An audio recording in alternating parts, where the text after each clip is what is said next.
So I want to give another skill, just bearing in mind this is not the complete protocol, but this is something that anybody can use if you're having a challenge. Another thing that we know about brains is that if you have a strong emotion today, suppose I ask you for a time that you felt a relatively low level of fear. Suppose a police officer stopped you while you're going down the street, and maybe you're going 45 in a 30 zone. And so a police officer stops you. Now what happens is you see the light come on and you begin to feel anxious or nervous or fearful. And the first thing I do is help the clients recognize what sensations are telling them they're feeling fearful. Usually it's increased heart rate, shallower breathing, maybe sweaty palms, and sometimes churning in this part of their body.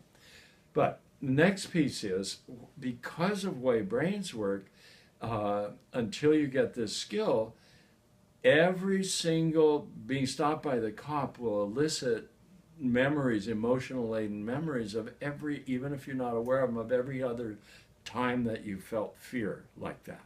And so the goal of this skill is to help people stay grounded and present while they're feeling fear, so they're not feeling the fears of things that happened in the past or that might happen in the future.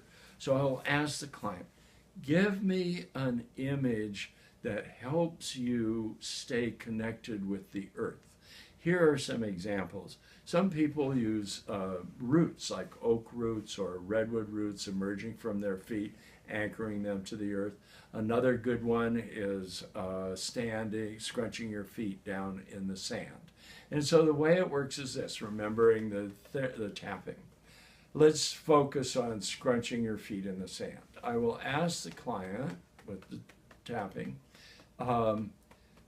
be on the sand and scrunch your feet into the sand.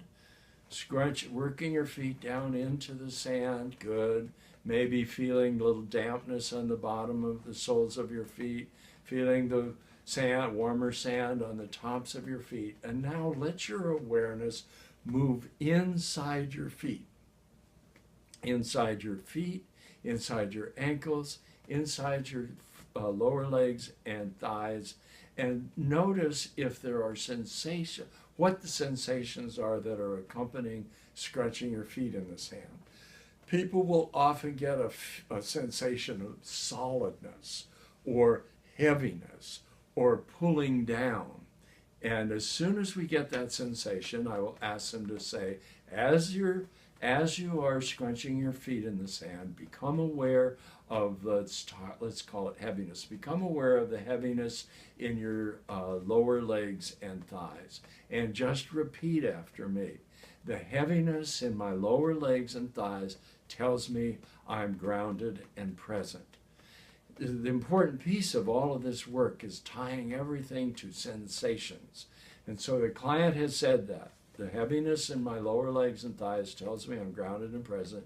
And I will ask the client, just sit with that, let it resonate, let it become as true as it can be at this time. Good, good. And now what I will do, I'll stop the TheraTapper. I always ask what comes up now, because they may get a thought of feeling an emotion. And then we'll ask, as you're scrunching your feet in the sand, how true is that statement? The heaviness in my lower legs and thighs tells me I'm grounded and present. We want it to be a 7, and there's interventions we can do if it's not. But the important piece now is when we go back to that scene where they were stopped by the police officer for speeding, I will ask them, as you're in that scene where the police officer stopped you, please repeat after me. My rapid heart rate and shallow breathing signals me to scrunch my feet in the sand. And they will repeat that, and then they will do that.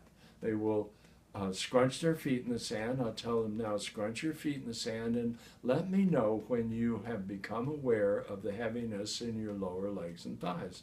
And they will hold up a finger. They're now aware of it. I will say, hold that And now bring up as well the sensations of fear, of rapid heart rate and shallow breathing, and let me know when you have both of them.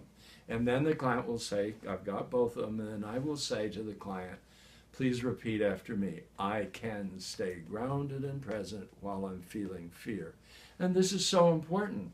Notice that the client already affirmed that they were able to stay grounded and present because the client affirmed by holding up their finger that they were able to hold both emotions. And that's what it means to stay grounded and present while you're feeling fear, anger, sadness, shame, disgust, or any other emotion. Thank you.